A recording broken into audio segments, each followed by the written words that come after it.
Ya habíamos hasta cierto punto visto las cualidades: jefatura del Estado por voto popular.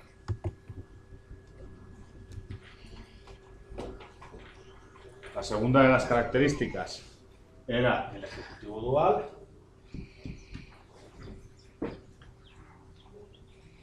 La tercera de las características era el tema dedicado a, dentro de este ejecutivo dual, presidente de la República y primer ministro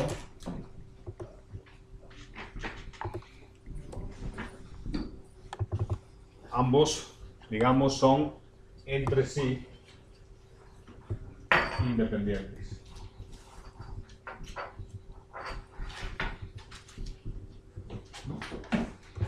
Ya saben aquí que se podría poner también como palabra clave la cohabitación.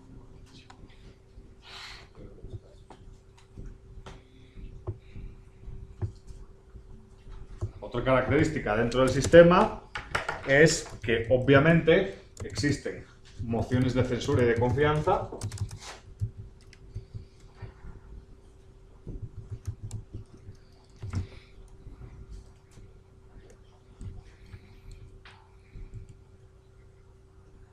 Para el primer ministro.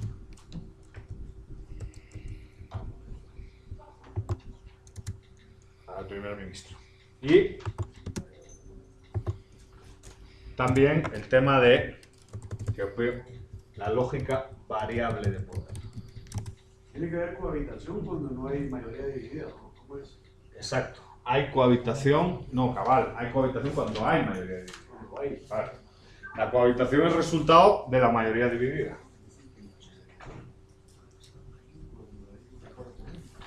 Resultado de la mayoría dividida. Si no hay mayoría dividida, pues es como lo que decía de Francia ahorita.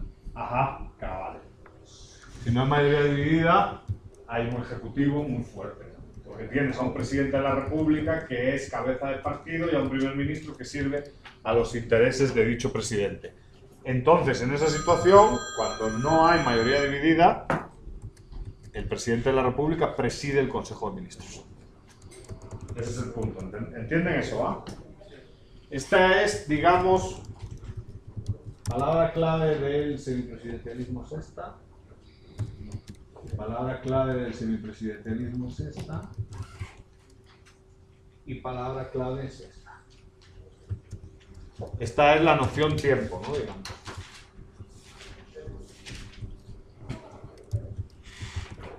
Bien. Y yo creo que con esto estamos con el semipresidencialismo, ¿no? Son 5 o 6 características que hay que tener en cuenta. Interesante el punto de, claro, al ser una especie de híbrido, moción de censura y moción de confianza son lógicas que hay que tener en la mesa. Y pueden caer, porque esta palabra, esta, confianza y censura. Una desde el primer ministro, una desde el ejecutivo y la otra desde el legislativo. En el caso francés, bueno, todo un poquito, ya saben, la debilidad de la mayoría dividida se compensa por dos cuestiones, ¿no? Sistema electoral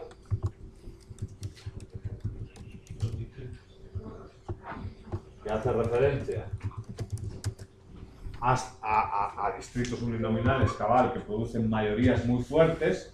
Entonces, en ese sentido, el sistema electoral favorece que no haya ni mayoría dividida, excesiva fragmentación en el legislativo y que tengas dos instituciones fuertes, ¿no?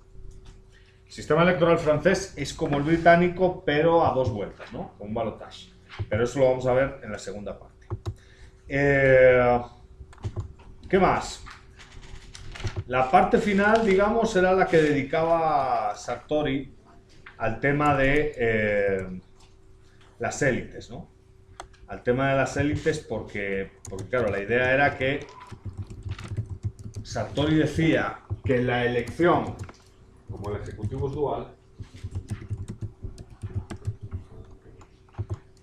la elección del primer ministro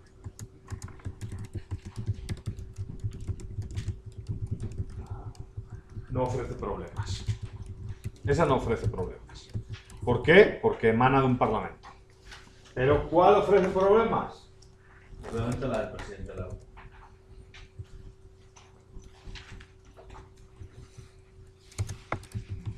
Entonces Sartori, en esa lección, si pone, digamos, alguna que otra coma y dice que sería interesante introducir algún filtro aquí.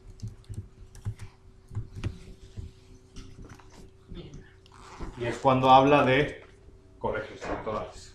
O sea, como un mecanismo filtro para que no ingresen populistas, para que no ingresen outsiders que no pertenecen al sistema. No para que no ingresen, para reducir la probabilidad de que ingresen. Porque a ciencia cierta, bueno, pueden ingresar, ¿verdad? Entonces, para reducir la probabilidad de que ingresen, poner un filtro. Y ese filtro se llamaría colegio electoral. Pero eso es un constructo que dice Sartori al final de la lectura y que de facto no... que de facto quizás no tiene por qué ser así, ¿no? De hecho, los franceses no lo entienden así y el presidente lo entienden con legitimidad democrática directa, tal como lo habíamos discutido pues, desde el inicio. Es una contribución de Sartori porque al final lo que quiere es reducir riesgos de naturaleza populista que se pueden producir en este sistema por el tema, por la segunda cuestión aquí, ¿no? Era sistema electoral y era ámbito funcional.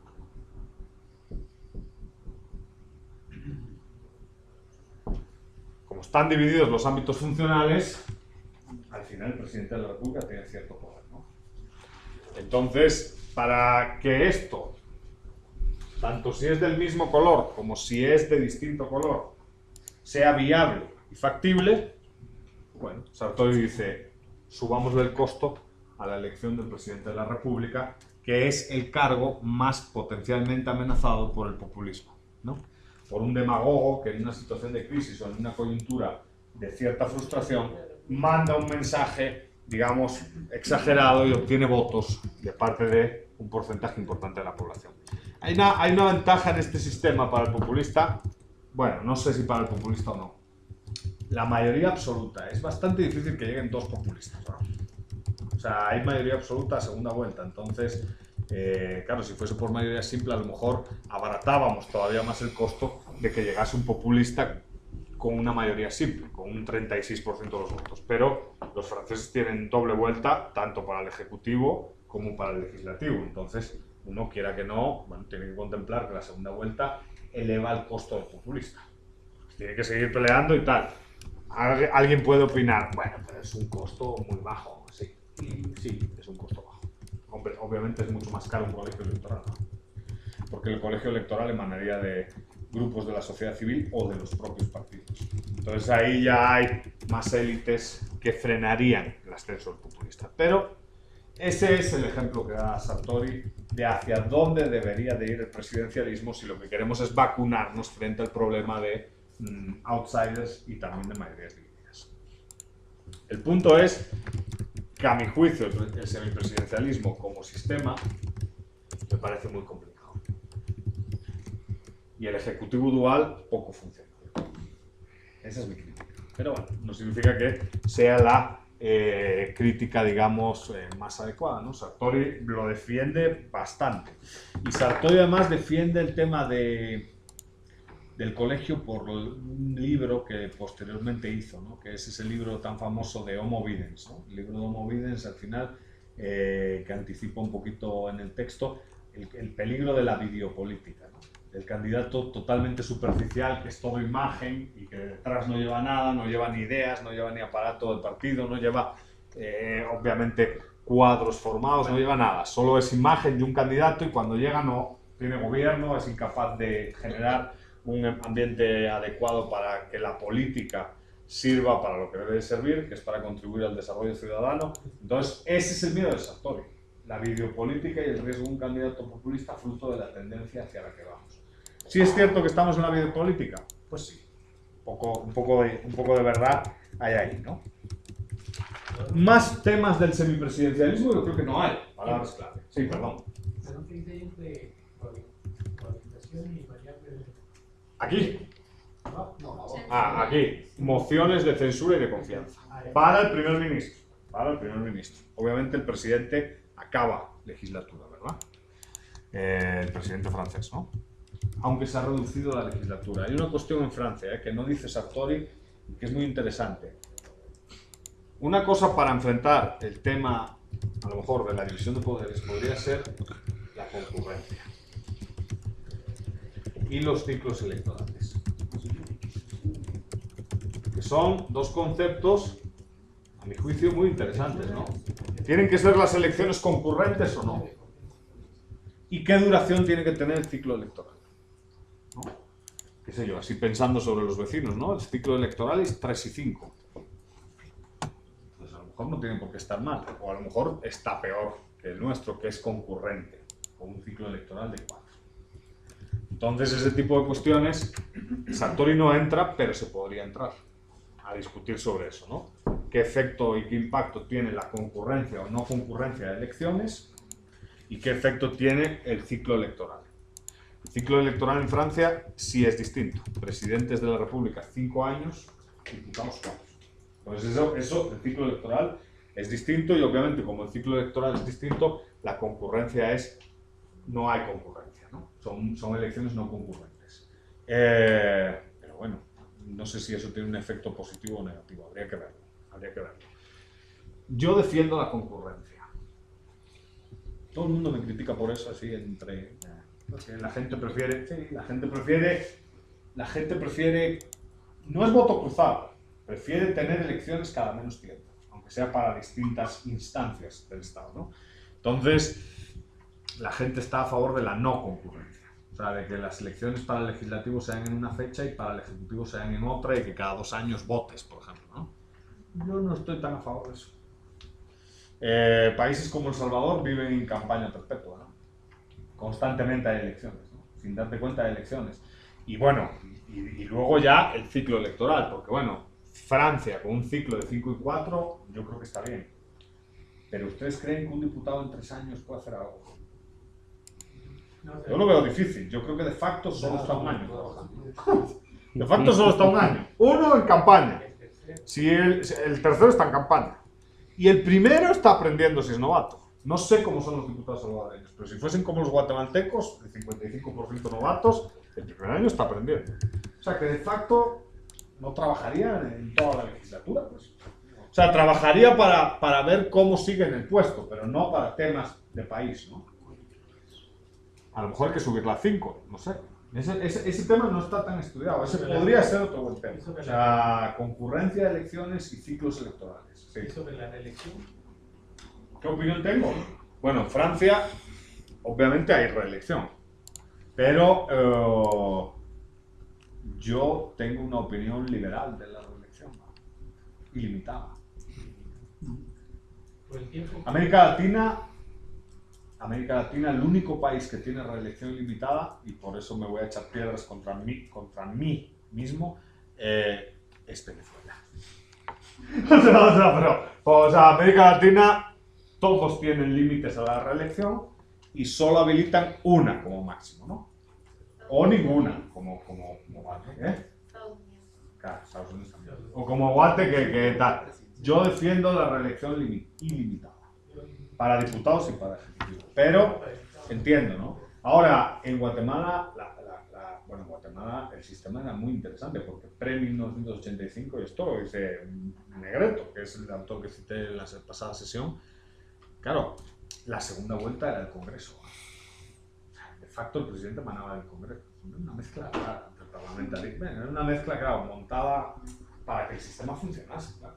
Entonces el punto es claro, el Congreso el que elegía al presidente, de facto, ¿no?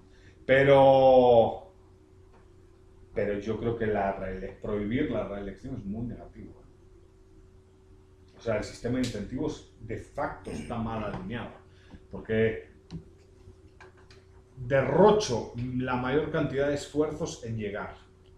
Y una vez llego, no hago nada, porque además es casi imposible cambiar un país en 4 años. O sea, el incentivo es a pasar sin pena ni gloria, a intentar, así hablando un poco mal y con mentalidad perversa, a intentar que no me afecte los problemas que tenga durante la legislatura a futuro. Tengo que arreglar mi futuro, tengo que arreglar mi salida, porque soy el cabeza del Ejecutivo y eso implica muchas responsabilidades. tengo que arreglarme. O sea, yo creo que el prohibir la reelección está plagado de cosas negativas. Un político tiene que tener un premio, ¿no? Saborear un premio por hacerlo bien. El prohibir la reelección es que incentiva no hacer nada. No digo hacerlo mal, incentiva no hacer nada. Porque no voy a tener premio. Y más en un sistema como el guatemalteco, con partidos muy caóticos. Claro, o sea, porque si hubiese un sacrificio por el partido, partidos disciplinadísimos y tal, todavía. Eso es lo que dice Sartori. No. Esto no lo dice Sartori. No, Sartori, esto lo digo yo. O sea, por eso puede estar mal.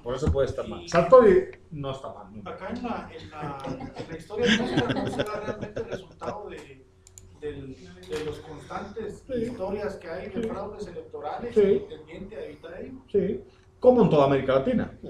O sea, el punto es, ok, yo entiendo la razón del por qué prohibirla, pero quizás te lleva a un impasse, ¿no? O sea, que entendamos la razón no significa que sea una solución. Claro, o sea, sí, está bien, o sea, es lógico que limitemos la reelección por el background histórico del sistema. Pero quizás el limitarla no resuelve problemas. Claro, tal vez afecta más. Porque la gobernabilidad es un hecho que se dificulta. Y no hay incentivos para hacerlo bien. Es que no hay incentivos de beneficio. ¿Tú sí crees que para Guatemala debería entonces haber concurrencia para el ejecutivo, legislativo? Ya hay.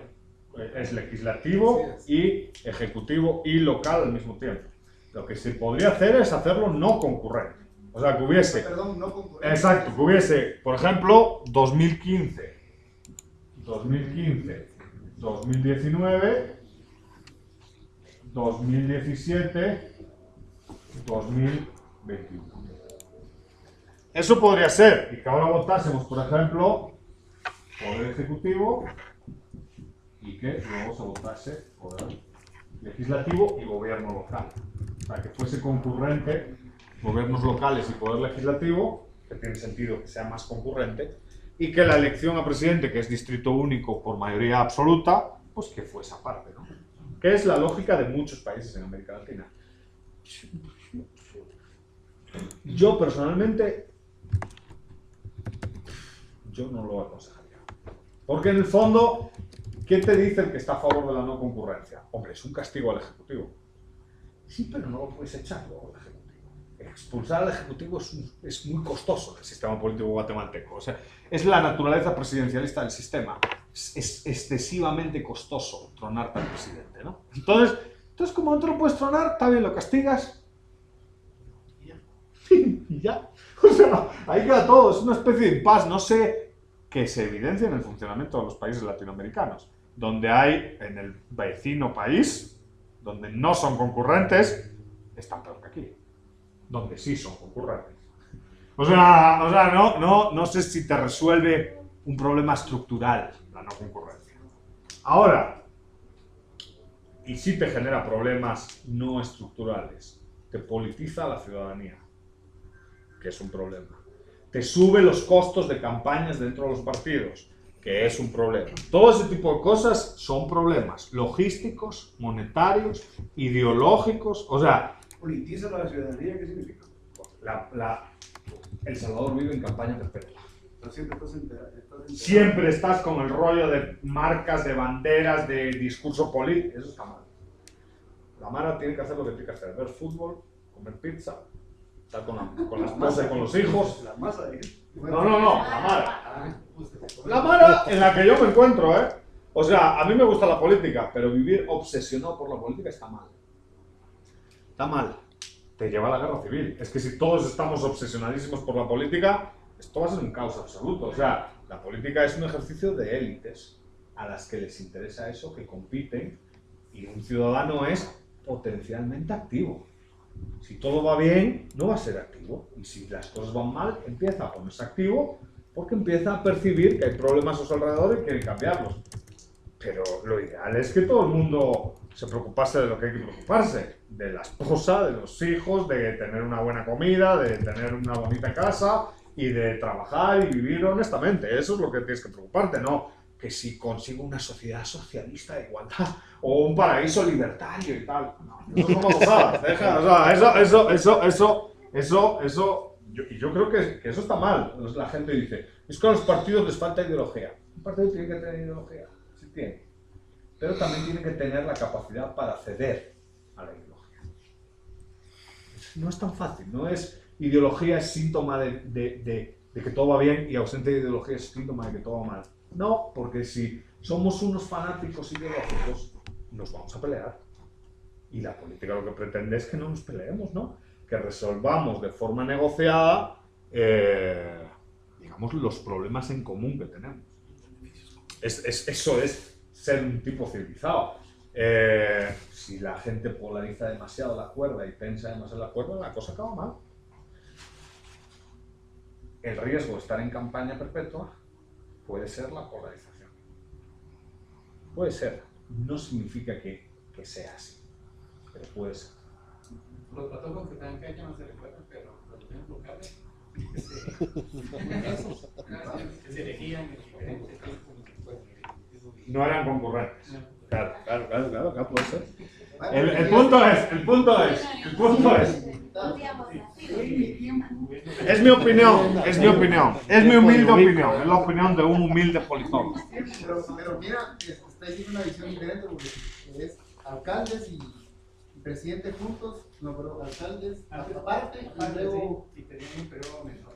Y tú lo planteas diferente, imagínate que... Yo prefiero que de ser no concurrentes, el poder legislativo, que es el que representa al ciudadano, vaya casado con el poder local.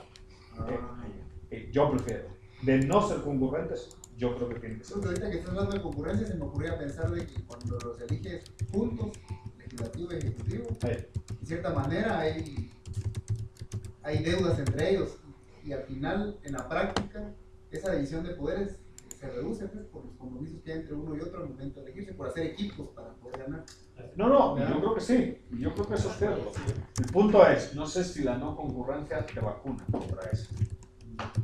Yo creo que siguen existiendo las deudas. No, veamos Honduras. Honduras está mucho peor que Guate y es no concurrente. Veamos El Salvador, es no concurrente y es mucho peor que Guate. O sea, hay que comparar, comparemos. Claro, el punto es, yo creo que hay bastante evidencia empírica de situaciones peores que la que sufre el país, en los cuales no hay concurrencia. O sea, pero ciclo electoral y concurrencia es un tema muy interesante, siempre ha sido muy interesante. Se evidencia claramente en el sistema político guatemalteco que las elecciones que interesan a los ciudadanos son locales y legislativas. El ejecutivo al ciudadano cae la participación en segunda vuelta, le interesa menos. Legislativo y local, en segunda vuelta la participación tiende a la baja o a la alta. Pasa que jalan A la baja. Claro, porque ¿quién jala? los alcaldes. ¿Y quién jala? El diputado con los alcaldes. Claro. Es que ¿quién moviliza a la gente? Claro. Y por eso cae la participación, porque claro, la gente en la segunda vuelta, bueno, no solo es esa la razón por la que cae, es el voto en contra también. Es la limitación de oferta. Sí, es el voto en contra. Pero pasó algo, por ejemplo, en las elecciones pasadas, como dicen, hicieron coaliciones, ¿no? Sí, Pero pareciera de que en Oriente, por ejemplo, que estaba la UCM, sí. definitivamente ya no hizo la misma fuerza que hizo en las primarias. Entonces, ¿Cómo en las primarias? No, en la primera En la primera vuelta. En la primera vuelta. Entonces ya no tuvieron que hacerlo porque se necesita recursos. No, y porque el alcalde y el diputado una vez entran ya no van a... Vamos a ver. Esto es egoísmo. O sea, vamos a ver. Yo ya gané. Voy a mojarme el trasero yo por este. No, se lo moje él. O sea, yo ya entré. Entonces, yo entré ya como diputado y yo entré ya como alcalde. O sea, voy a seguir gastando pisto y voy a seguir gastando esfuerzo ya para que Otto se coma la presidencia. No, que se lo gaste él. Pues es sentido común. Por eso cae la participación. Otra cosa es que hubiese segunda vuelta para diputados. Como en Francia. Claro, ahí sigue la máquina movilizando gente, sigue. Claro, porque hay una segunda vuelta que te la vuelves a jugar. te juegas el puesto en segunda vuelta, hay que seguir con el impulso, ¿no? Pero... 2 millones la curul. ¿Cómo? Ya vale 2 millones el derecho a estar en primera. Es un ejercicio de intercambio. De compra y de venta, ¿no? El mercado. O sea, eso es lo que hay. Sí. Yo, como digo, gran parte de lo que tendría que hacer la ciencia política guatemalteca es ver cómo se abarata eso. ¿Se puede abaratar? ¿Sí? Es como a mí cuando me dicen el transfugismo y tal. Yo estoy en contra, no estoy en contra, perdón, del transfugismo. Porque solo faltaba que me prohibiesen a mí cambiarme de partido y tal. Ahora, sí me parece una estafa que un diputado que entra de número 6 se cambie de partido en medio de la legislatura, luego se ponga en una casilla 7 de otro partido, vuelva a entrar y esté estafando a la ciudadanía, porque la ciudadanía vota por marca, ¿no? Toda la gente dice, hay que hacer una ley del transfugismo. ¿Por qué una ley? Solo hay que cambiar una frase. El curul, en vez de pertenecer a la persona, pertenece al partido. Se acabó el transfugismo. Ya está. Si se quiere, O sea, el curul, en vez de pertenecer a la persona, pertenece al partido. Se acabó el transfugismo. pero A ver quién tiene huevos a ser transfuga con esa lógica. O sea, si el curul pertenece al partido y no a la persona, claro. Pero igual se fortalecería a los partidos nuevamente y es contra lo que supuestamente... El punto es, el sistema electoral guatemalteco está pensado para partidos. Un sistema plurinominal, con lista cerrada, bloqueada, en la que el partido indica quién va de número 1 y quién va de número... El sistema está pensado para que el ciudadano vote un partido. Lo que pasa es que no hay coherencia entre cómo está la fórmula electoral y cómo está el sujeto de representación. Es incoherente la lógica. ¿Por qué? Porque los que hacen la ley son personas. Entonces no quieren... claro, la persona dice, vale, estoy en un partido, pero a saber. Entonces que el curul sea mío y que el voto sea partidista. Y yo me puedo esconder, ahí está la estafa. O hacemos el sistema electoral personalista y el curul es personalista, o hacemos el sistema electoral partidista y el curul es partidista. O sea, seamos coherentes, lo que no vale es cruzar la dinámica. Voto partidista, curul personalista. ¿Cuál es la solución? ¿Ser un tránsfuga? Claro. Pero para sobrevivir, porque claro, se vive muy bien de diputado. Coches, viáticos, cobros, carros, de todo, coches, ¿eh? Así cualquiera, yo quiero seguir siendo diputado, quiero estar aquí otros 4 añitos. Aquí no hay jubilación, ¿no? Sí. ¿Cuántas legislaturas hay que estar de diputado para tener jubilación? Son 50 años. No, pero quiero decir, por ejemplo, un diputado... 50 años de la persona y No. 15 años de trabajo. No, pero un diputado en España, si está 2 legislaturas, tiene derecho a pensión completa. Como diputado. Jubilado, no tiene necesidad de trabajar más en la vida. O sea, si uno está más de 2 legislaturas como diputado, ya tiene pensión. Claro, ese es el problema, claro. Pero es lógico, ¿no? Si se lo hacen ellos. Claro. Es que ese es el punto, o sea, ese es el punto. Bueno, ese es un incentivo para hacer un buen diputado, digamos, para que reelija. A la gran, ya compró el virus. Ya como, uy, mi pensión y mi... Uy. Pero entonces ya no vas a querer estazos. No van a ser más manipuladores. Claro. Un sentido perverso. Hombre, el sentido perverso, el poder se va a concentrar y joder, no sé, o sea, yo soy de los que cree que... Ya soy inocente. Es Pero hay de... otras zonas. Vamos a ver aquí. El control.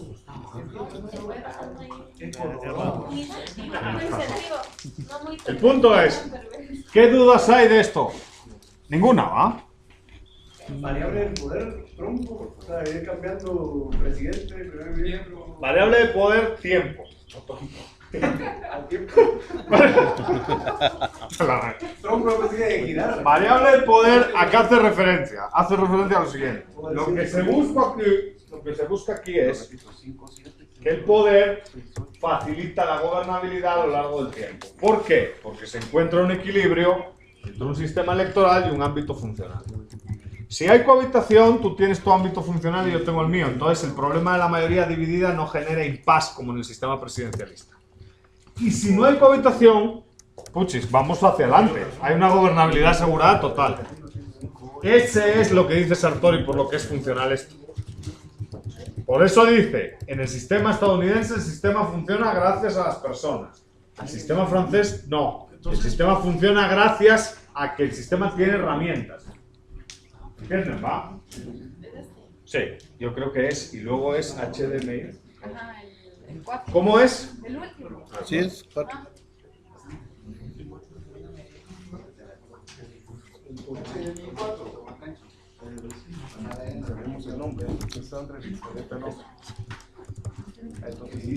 ¿Qué más?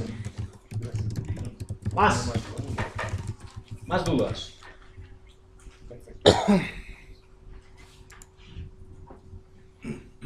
¿Estamos? Bueno, pues con esto ya tenemos el material para el examen. Es presidencialismo, semipresidencialismo y parlamentarismo. Ya saben los conceptos así claves para definir y tal. Y ahora vamos a pasar a la segunda parte. La segunda parte, que en el manual es volver al principio, va sobre sistemas electorales. Yo tengo una presentación inicial, introductoria, que tiene que ver sobre las fórmulas. ¿Cuántas fórmulas hay? No se me agüeven con las fórmulas. Voy a hacer una lista de fórmulas. Hay... Si quieren un poquito también aquí. Ahí es. Ahí es. Estos conceptos los tenemos, ¿no? Todos. Si entran en el examen, se saben responder. Espera, estos conceptos los tenemos todos. Sí. Si entran en el examen, ¿cómo entiendo? Tampoco. Desafección. Pensé que ibas a decir defecación. Defecación. Claro, no. Desafección es el descontento y frustración que tiene el individuo con el sistema político que se supone le representa. La desafección, exacto, fatal. La desafección en Watt está en el 60%. ¿Es un rango normal? No, es un rango un poco elevado. Es un rango para, alguien diría, es un rango para ir pensando que puede haber un golpe de Estado. No, es broma. Pero sí es alto.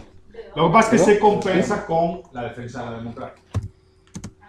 Claro, entonces son dos preguntas que hace el Latino Barómetro. Entonces ahí sabes que no va a haber un golpe de Estado. Porque la pregunta 1 es, el 62% considera que la democracia guatemalteca es muy mala. Pero el 70% no ve alternativa a la democracia. Entonces ahí estamos vacunados. O sea, la gente está frustrada con la democracia, pero no cree que haya alternativa a la democracia. Es el mal menor resignado. Bueno, sí, pero solo el 20% en la encuesta del Latinobarómetro declara defender un régimen de naturaleza autoritaria. El 80%, a pesar de que la democracia es de baja calidad, está a favor de la democracia. A pesar de... Porque tiene la democracia ciertos resultados intangibles que la gente, aunque se vea frustrada, sí percibe. Por ejemplo, la libertad de expresión. ¿A quién se le da esa encuesta? Pues no lo sé. Pero el Latinobarómetro sí pone al principio de cada país el número. Son unas 1.400 personas en todo el país. Eso significaría que el porcentaje de volatilidad de nuestra democracia es superior al promedio latinoamericano. Tenemos un 30 contra un 20. Pero la volatilidad es un partido. De partido estamos hablando, ¿eh? La volatilidad hace referencia a la capacidad de un votante para cambiar de partido de un periodo electoral, de un ciclo electoral a otro. Muy alta también en Guatemala. No sé cuánto está, pero sí creo 0.8. O sea, 8 de cada 10 cambian de voto. De una para otra. Entonces, eso lo tiene estudiado, así es. La fragmentación electoral es resultado, en parte, de la volatilidad. Hace referencia a la estructura de partidos y al porcentaje de votos que recibe cada partido. Léase. Una realidad fragmentada es la que se está presentando, no tanto en Guatemala, yo creo, bueno, no sé, habría que ver, no recuerdo los porcentajes de la última elección legislativa, pero por ejemplo, las últimas encuestas con esto de Podemos, o en Grecia se hizo. Podemos, 28. PP, 25. PSOE, 21. Y luego 10, 8. Y luego 0.1, 1, no sé qué, no sé cuánto. Eso es muy fragmentado. Eso es multipartidismo fragmentado. ¿Por qué? Porque tienes partidos que no llegan al tercio. Es lo que habla Negreto. ¿Se acuerdan de minorías y hay tres tipos de minorías, lo vimos, ¿no? Minorías congresionales. Una minoría congresional es cuando no llegas al 33% del espacio de la Cámara. O sea, eres una minoría mayoritaria y eres muy débil. ¿Eso de qué suele ser resultado? De una elevada fragmentación.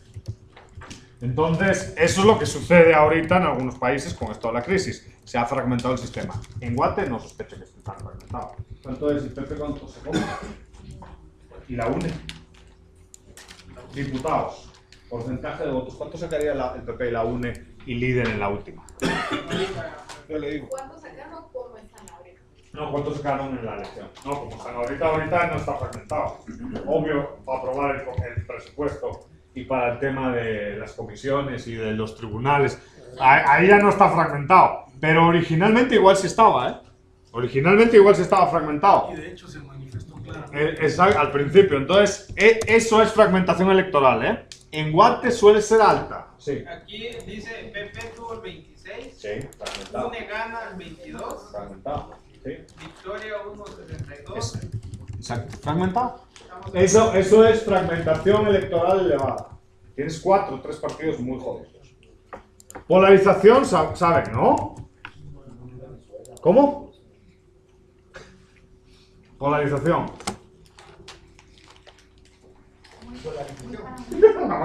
Esto es increíble. Ahora estoy diciendo, me los voy a tronar a todos. ¿Qué es polarización?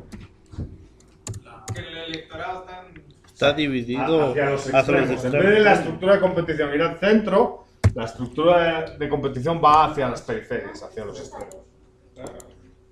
Bueno, clivajes no es importante, no va a quedar en el examen, pero son líneas de fractura, espacios de competición, ¿no? Que depende de cada país, pues pueden ser centro-periferia, Estado laico, iglesia, terratenientes empresarios o patronos obreros. No está importante. Esto sí es importante. El sistema electoral, y esto es la intro antes de entrar a los sistemas que van a escribirse, tiene que encontrar ese equilibrio, ¿no?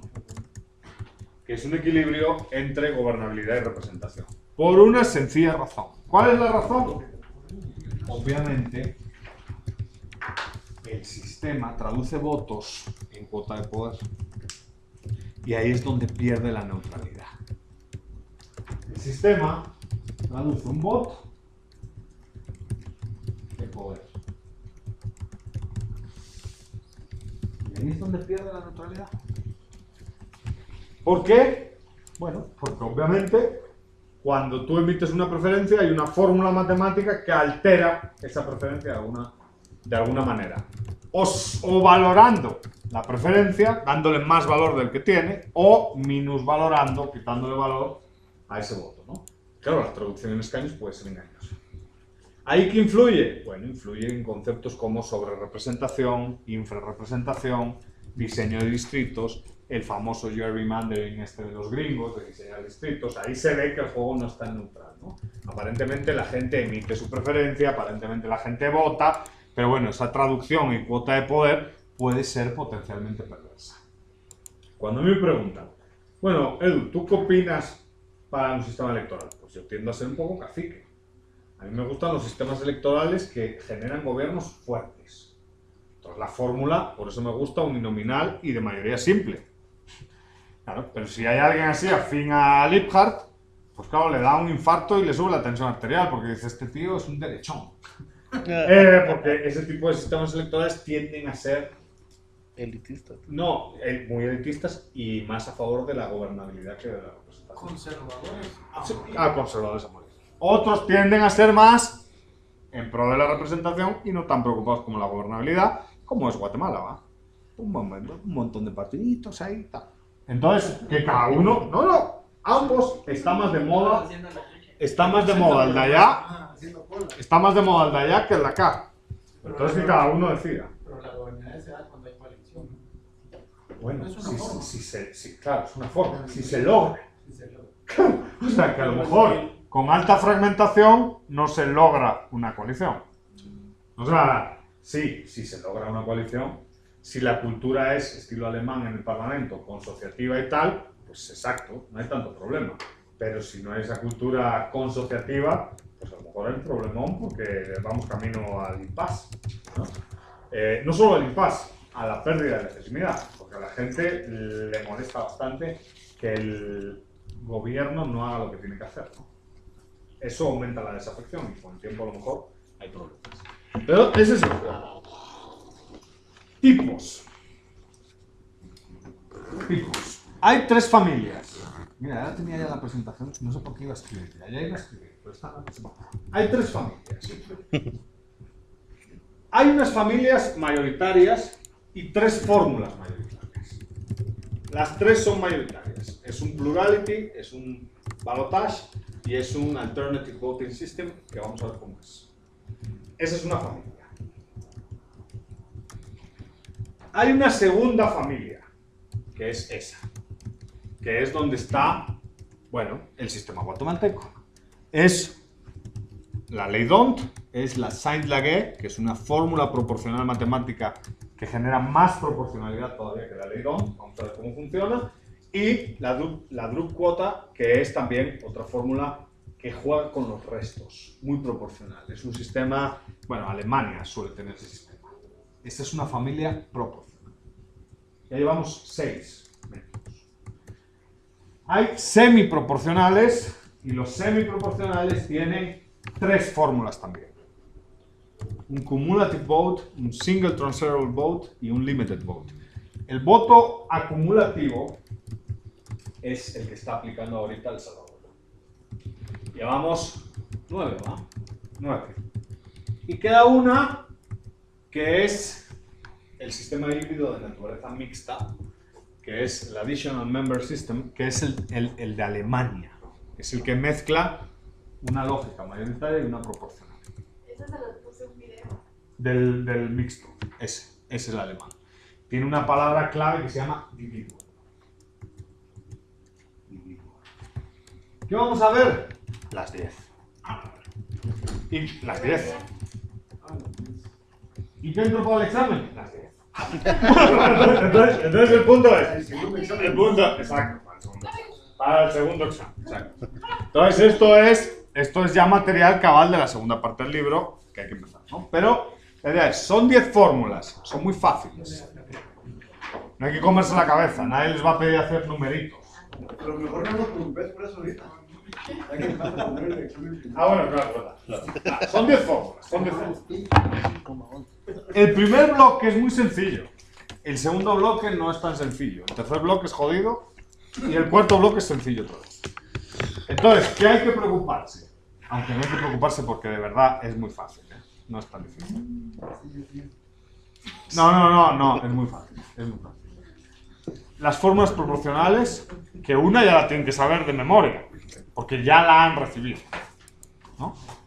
Y las fórmulas semiproporcionales, que ya que está de moda El Salvador, porque va a tener elecciones dentro de un mes, pues vamos a ver cómo funciona ese caos salvadoreño, que de facto es un caos. La idea es, va a ser un caos. Ni lo duden que va a ser un caos. Es más, el sistema puede hasta quebrar, de lo caos que va a ser. Todo depende del voto nulo, todo depende del tamaño del voto nulo que vaya a tener lugar. Pues si el voto nulo es muy alto, es un caos. O sea, y el voto nulo te destroza, ¿eh? Hay dos cosas aquí, ¿eh? Que Guatemala a mí me parece muy injusto. ¿Injusto o justo? Injusto. En Guatemala todo es nulo. Guatemala es un país que el sistema electoral está caciqueado por los partidos políticos. Los partidos son los dueños del sistema, ¿no? Entonces, por ejemplo, claro, todo es nulo en Guatemala. Aquí no se contabiliza voto en blanco, por ejemplo. No se contabiliza. O sea, ni siquiera entra a contabilidad. Automáticamente pasa al rubro de nulo. Y eso está mal. Porque el voto en blanco no es un voto nulo. Aunque jurídicamente en Guatemala sea un voto nulo, o sea, no es lo mismo hacer esto. Esta es la papeleta. Y lo que hago yo. Lo que hice una vez. No lo volveré a hacer, ¿no? Pero lo hice una vez. Hice esto. Y puse, joderos.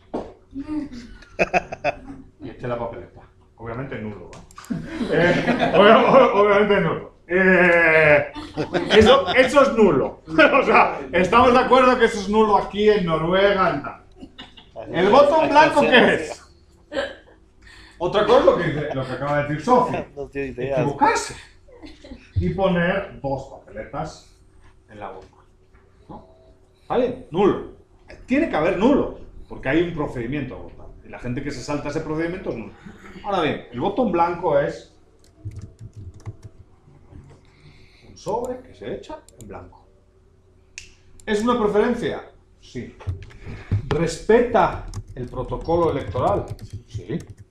¿Respeta hasta cierto punto, digamos, las formas de secreto, universal, tal?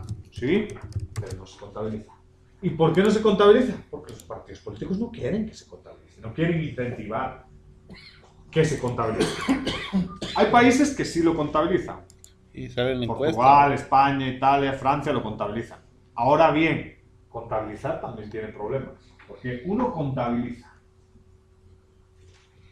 pero los partidos dicen, ok, contabilicemos. ¿Pero tiene traducción en cuota de poder? No. Lo cuentan, pero no lo traducen. Entonces es inútil.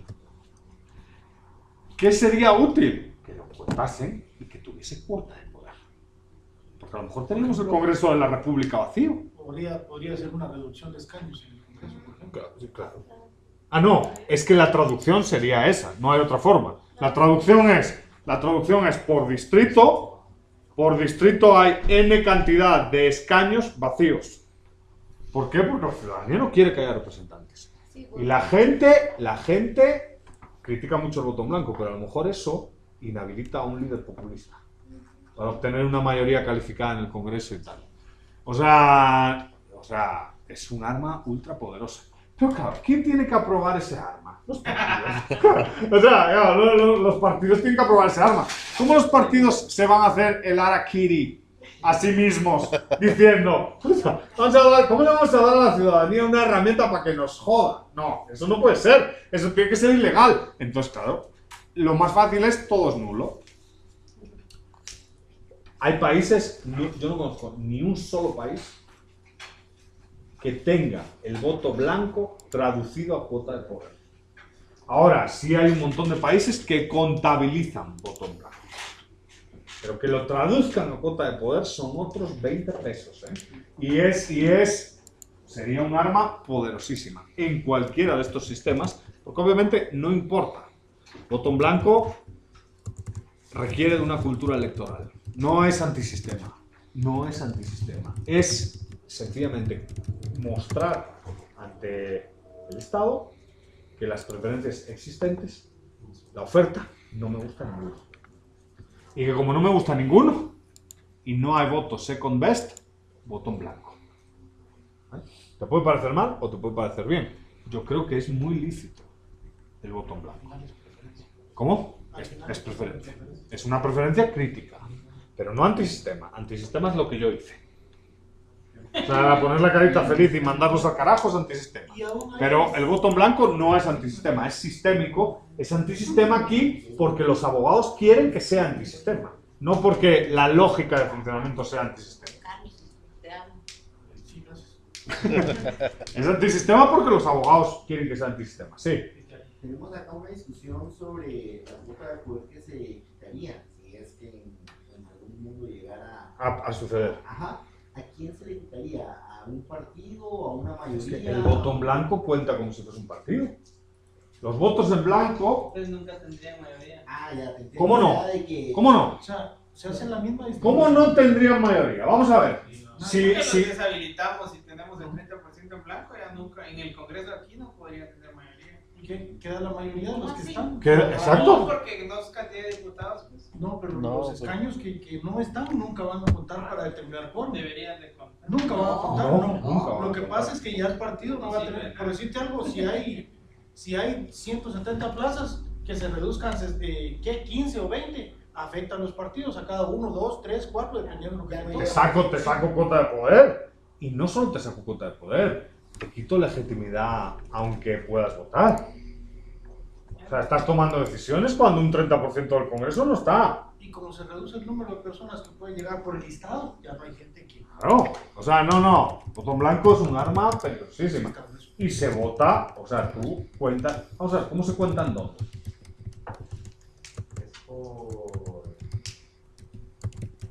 Vamos a ver.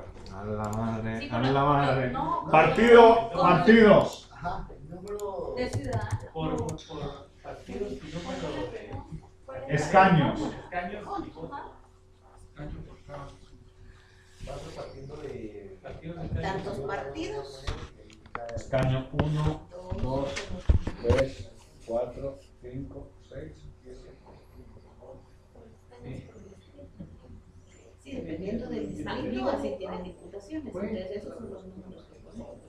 No, Partido A, Se hacía B, primero el C, mayor. D. tantos ejercicios. ¿Cómo? Mira, Tantos ejercicios y ya se me fue la onda, ¿va? no, yo nunca lo he entendido. Perdóname. ¿Saben otra pronunciación? Bájale puntos. 100. Póngale 0, dijo Chavo. 100. Vamos a poner aquí para hacerlo 75. No, fácil. Ah, 50. 50. 25. ¿Cómo funciona? Dividido a 2. Ah, vale. Primero de 1. Luego de 2. 50. 75 entre 2. 30 y 7. Ah, está muy- Chocas. 25. 12, 12.5. Entre 3. 50 entre 3. 33, 16. 33, 30. Sí, porque es de 100. 50. No, de 50 dividido 3. 33.39. 75 entre 3. 25. 50 entre 3. 16.6. Entre 3. Y 25 entre 3. 8.37. ¿Salen ya los 7 escaños? No. Falta uno todavía, ¿no? Sí, no. Entre 4. 25. 25. 20. 25, hombre. Sí, 25. Y 75 dividido entre Entre 4. 17, 18.5, bro. Venga, vamos a ponerlo así. Y 50 entre 4. 12.5. Y 25 entre 4. Ahora ya sí salen, ¿no? Sí, yo digo que sí. Escaño 1. Sí. 1. Escaño 2. 75. 3. A2. Pasa a 2. A2. Sí, ¿no? No. Y Es 5. ahí. Ajá. Pero primero pasa el de abajo. Primero A2 al mayoritario. No al minoritario. Quinto. El mayoritario es este, ¿eh? Sí. Ah, Siempre se le da el- Ah, sí, tenés. ajá. Entonces, ¿qué? Primero entra el partido mayoritario. 37 es el siguiente. Sí. Ok. Luego, al mayoritario otra vez. 33. 33. 25. Luego 25. B3. ¿A favor de quién? B3. Sí. Pero ya se pasó de los 7. 7. No, ahora ya. No, Ahora estamos en ya no tiene. 3-3-1. No. ¿Efecto mayoritario o proporcional? Mayoritario. Mayoritario. ¿Por qué?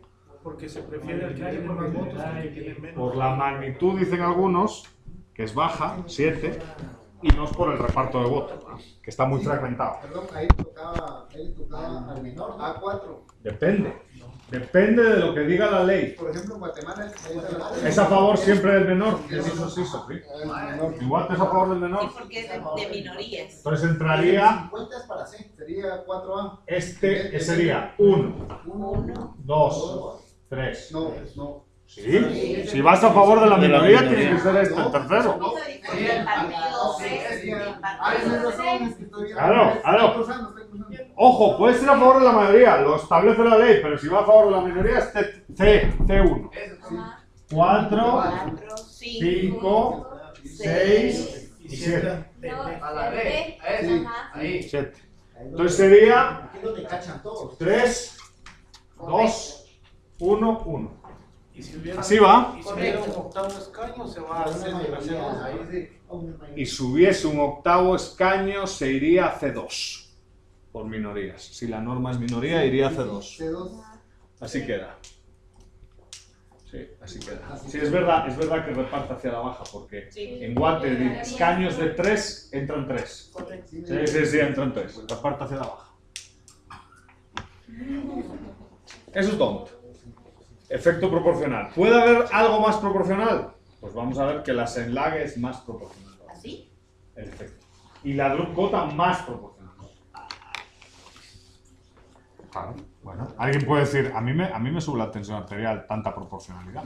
Pero hay gente que se siente muy contenta con la proporcionalidad. Realmente juegan con tu voto, ¿verdad? ¿Cómo? Juegan con tu voto como les da la gana. Vamos a ver. En el diseño. En el diseño. Así es. No, o sea, la norma la conoces antes de competir. Ahora bien, lo que sí juegan son los partidos con la gente. Porque son los partidos los que conocen la norma, no la gente.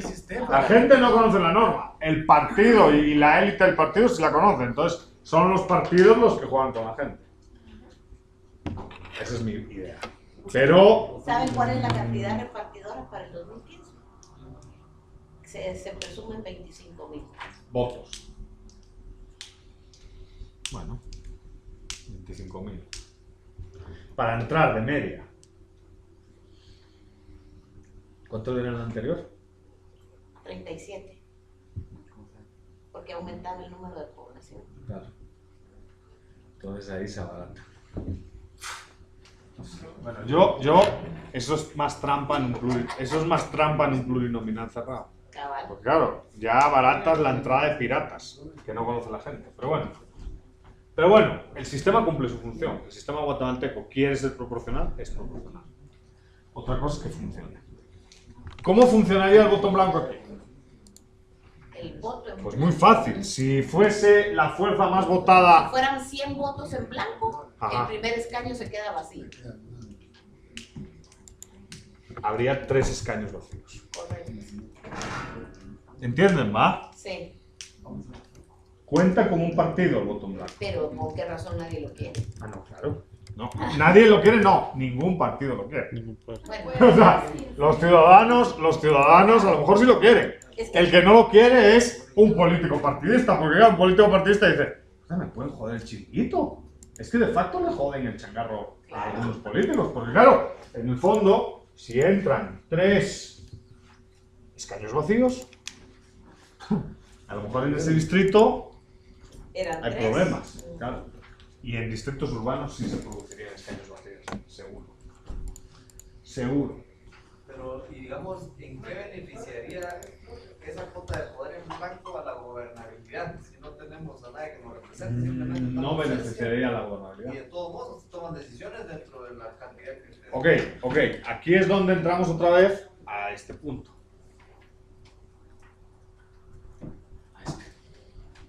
¿Qué quieres? ¿Gobernabilidad o representación? El que diseña el sistema no lo diseña de manera neutral. El que diseña el sistema lo diseña o para representar o para gobernar. Pues tú decides.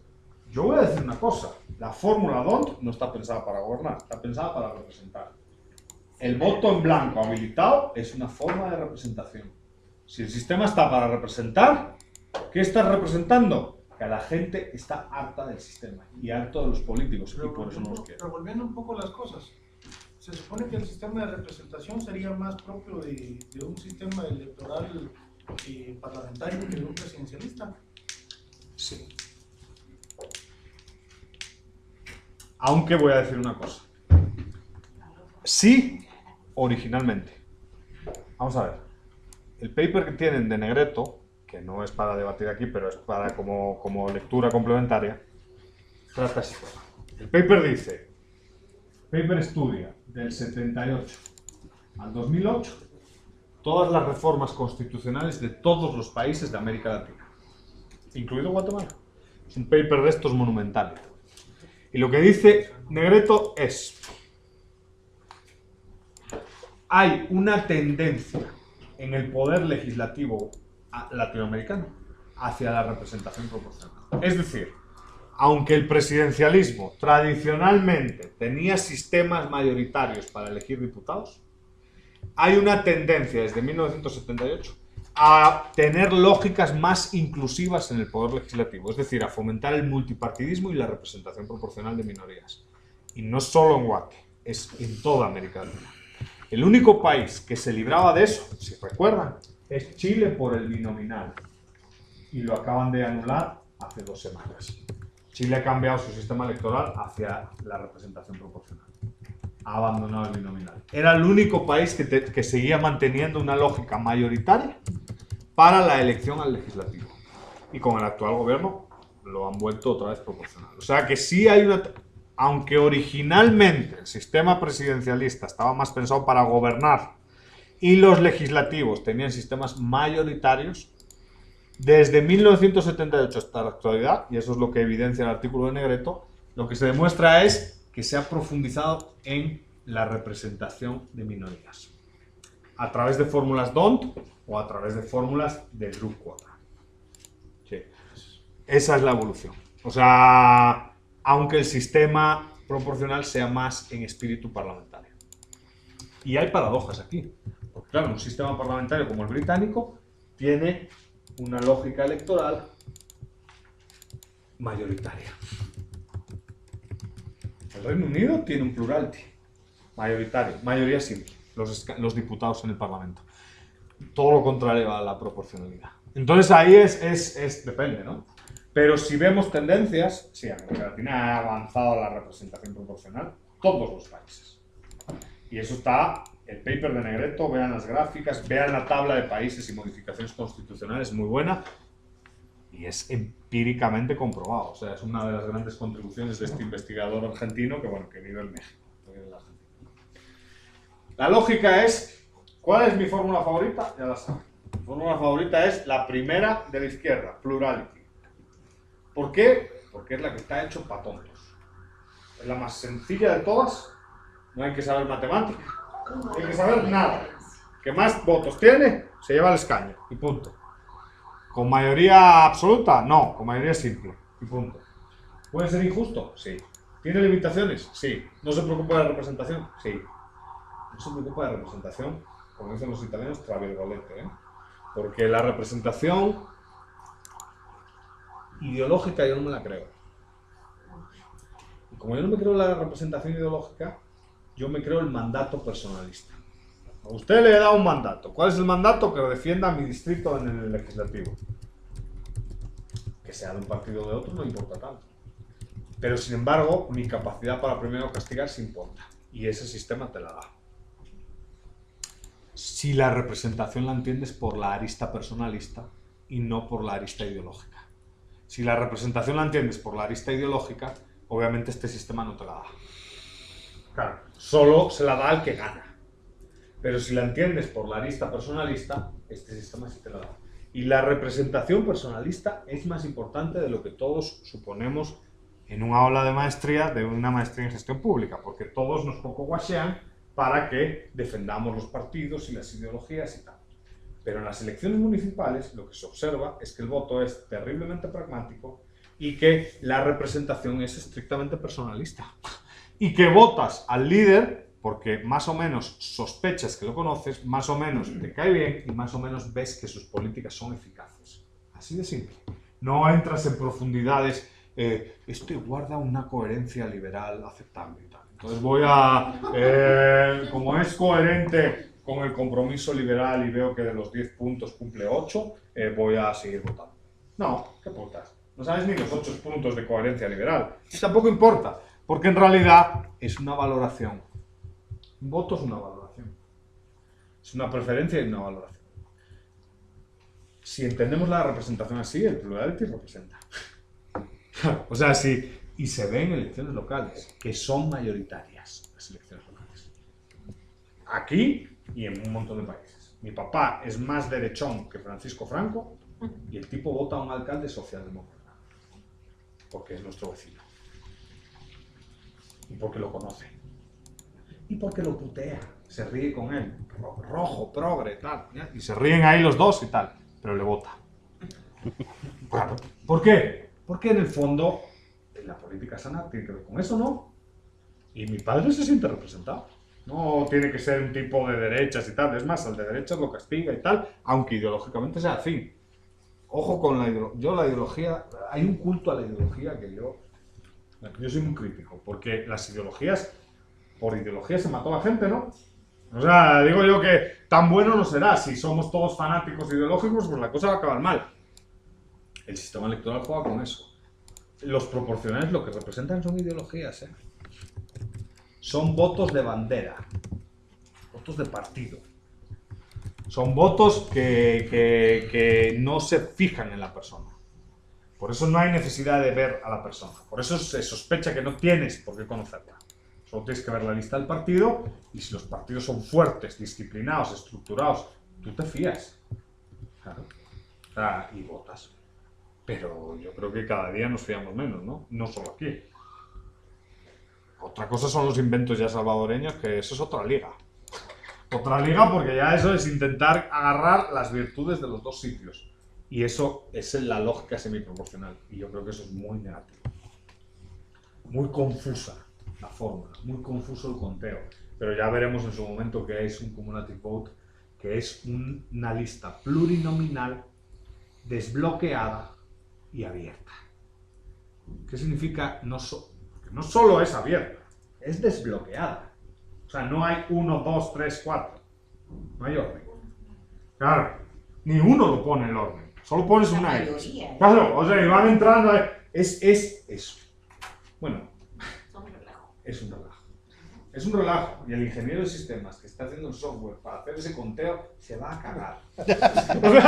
o sea, ya. Porque de facto se va a cagar. Porque ¿cómo vas a contar?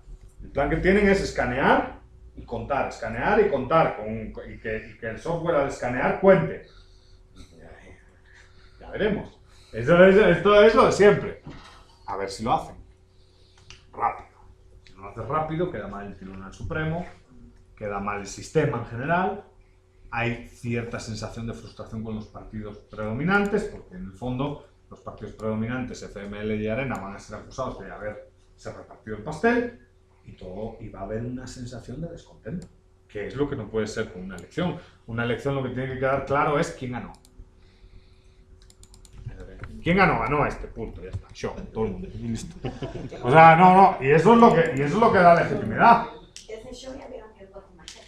Sí. Y cabal. Entonces ese es el punto. ¿Quién ganó? El que ganó. Pero si no sabes quién ganó, hay problemas. En Guates siempre se sabe quién gana. Eso está bien. ¿Cuántos municipios se quejan? ¿Cuántos? Yo creo 5. En la última, o 5 o 6. O sea, una cosa ultraminoritaria. Eso te da fuerza. Como tenemos aquí, las cosas claras, como dicen, y el chocolate espeso. O sea, está todo bien contabilizado. La data está clara y todo el mundo lo tiene claro. ¿Que hay protestas? Siempre hay protestas. Siempre hay 3 o 4 que protestan. Pero 3 o 4 de 337 ya. ¿Eh? Nada que ver. Nada que ver. O sea, tienes 334 que no protestan. O sea, porque claro, aquí la prensa es muy morbosa. Solo vio lo malo cuando hubo las protestas. Lo que no vieron fue, joder, hay 4 municipios que protestan. Hay 334 que no. Digo yo que el tribunal lo ha hecho bien. ¿No? Ese punto. Puches, este ya con el... Sí. Ya facebookeando, el veterinario, así siempre, no te puedes fiar, man. No te puedes fiar. Vamos a ir sistema por sistema. Y la idea es, hombre, ver distritos electorales y tal. Vamos a ir con mi favorito. Mi favorito es este. El distrito electoral tiene magnitud baja, o 1 o 2. Es muy sencillo, o 1 o 2. Y, como ven ahí en el segundo punto, mayorías manufacturadas. O sea, ¿qué produce el sistema? Mayorías. ¿Para qué? Para que no haya duda de quién gana. Puede aplicarse a un sistema parlamentario, el Reino Unido. Puede aplicarse a un sistema presidencialista, Estados Unidos. El sistema electoral tanto funciona en dinámicas parlamentarias como en dinámicas presidencialistas. En ambas funcionan. Obviamente importa la persona, aunque no siempre. Cuando se les pregunta a los británicos votan ideológicamente, aunque conocen a su representante. Cuando se pregunta a los gringos votan más por cuestiones emocionales y de valoración subjetiva. Es que es muy guapo el señor, o me cae bien, o es un cristiano muy decente, todo ese tipo de cosas. Más emotividad. Pero el británico vota ideológicamente. Y aún así, el sistema funciona. O sea, si quieres votar ideológicamente, el sistema no te defrauda en eso, ¿no? Si quieres votar personalistamente o pragmáticamente, también lo puedes hacer. El tamaño de la magnitud no es relevante porque es 1. Lo que importa es el tamaño poblacional del distrito electoral. O sea, aquí lo relevante no es magnitud es 1. O en un binominal, magnitud 2. Lo que importa aquí es la población. El distrito tiene que tener una población a la baja. Por ejemplo, 25.000 estaría re bien. Distritos de 25.000 personas, hombre, estaría re bien. Un pequeño pueblito para votar al diputado. Probablemente lo conociesen, probablemente lo podrían fichar y tener más o menos mapeado. Este es el mapa de distritos electorales británico. Bueno, son 540 y pico, ¿no? ¿Veis que el Gran Londres tiene un montón de distritos chiquitos y luego veis que territorialmente Escocia, pues chicas, como en Escocia hay más ovejas que personas, pues hay distritos eso, de ovejas. Hay pocas personas y territorialmente el distrito es inmenso. Esto es la forma asimétrica del distrito electoral uninominal. Aquí importa contar. 50.000 personas, 60.000 personas, distrito. Pum, pum, pum, pum. Y vas haciendo distritos. Los distritos tienen un tamaño entre 45 y 65. Entonces puedes calcular bien qué distrito es más caro, qué distrito es más barato, qué distrito está más o menos representado. ¿Por qué? Porque todos se mueven en un precio máximo y un precio mínimo, ¿no? Coincide que con las ciudades, bueno, obviamente la concentración urbana hace que el distrito sea más chiquito y las áreas rurales, que necesitan más población, hacen que el distrito sea más grande. ¿Qué se sospecha en este sistema? Hombre, que las áreas rurales tienden a estar sobre representadas, aunque solo salga un diputado, y que las áreas urbanas tienden a estar infrarrepresentadas, aunque solo salga un diputado. Es decir, si necesito 65.000 electores para habilitar un distrito, obviamente en el área urbana necesito unos 30.000 votos, mayoría simple entro, unos 30.000 votos, y en el área rural necesito unos 18.000, 19.000. Es más barato entrar en el área rural. Pero el punto es que, como ven, este es de las últimas elecciones, se ve la base del Partido Conservador, ¿no? Azul conservador, amarillo liberal, rojo laborista y luego los escoceses, los nacionalistas y los irlandeses. Entonces, en ese sentido, bueno, se observa que el sistema podría funcionar muy bien, es muy sencillo. Tienes tantos distritos como diputados tienes en juego. El Reino Unido tiene mucho distrito porque tiene mucho diputado, son 500 y pico. Entonces, claro, todo el territorio está dividido en 500 espacios de competición, en 500 distritos electorales. Porque un distrito es eso, un espacio de competición. El que gana, first past the post. Me lo llevo todo y ya está. Sencillo. ¿Puede ser binominal? Podría ser binominal. Y seguir siendo mayoritario. O podría ser binominal y buscar una fórmula bipartidista, como lo hacían los chilenos. Y yo, si tuviese que firmar, pues también me gusta esa fórmula. O sea, yo, ahí soy político también. O sea, yo no solo firmaría, no, que la gane lo binominal. No, si me dices, hay un binominal, pues también voto que sí. O si me dices, distritos plurinominales con cuota fija. Por ejemplo, que todos los distritos plurinominales de Aguate tuviesen 4 diputados. Pues también voto que sí. Porque sé que el efecto va a ser poco partido, 2, 3 partidos. Entonces me gusta. Eso es lo que hay que pensar con los sistemas electorales. ¿Qué quiero con el sistema electoral? Y ese es el péndulo. O tiendo a la gobernabilidad o tiendo a la representatividad. Pero el punto es, ¿qué quiero con el sistema? Por eso yo digo que el sistema guatemalteco está muy bien hecho. Porque los que lo hicieron sabían lo que querían. Querían pluripartidismo, multipartidismo, para representar minorías. Y querían partidos nacionales. No querían partidos periféricos. Querían partidos que desde el centro penetrasen el territorio. Entonces, obviamente, está clarísimo. El sistema es un sistema pluripartidista que representa minorías y de penetración territorial. Hay grandes partidos en el centro y esos partidos en el centro, desde el centro van a todas las partes. Claro, para un sistema para un tipo de un sistema federal, el sistema guatemalteco es incomprensible. ¿Qué pasa? ¿Que no hay partidos periféricos? No. Pero es que no solo no hay partidos periféricos, no puede haberlos. De facto tienen que ser nacionales los partidos. Entonces eso lo tenían claro los del sistema electoral. Yo por eso soy muy defensor del sistema electoral guatemalteco, aunque no me guste. Pero lo que me da rabia es que hay mucha gente que diga, eso es un sistema mal diseñado y tal. No, no está mal diseñado. Está diseñado para lo que se quería. Se querían partidos grandes que desde el centro fuesen hacia las periferias del país y se quería representación de minorías y proporcionalidad. Y lo consiguió. La cosa es que no nos gusta el resultado, pero el sistema lo consiguió.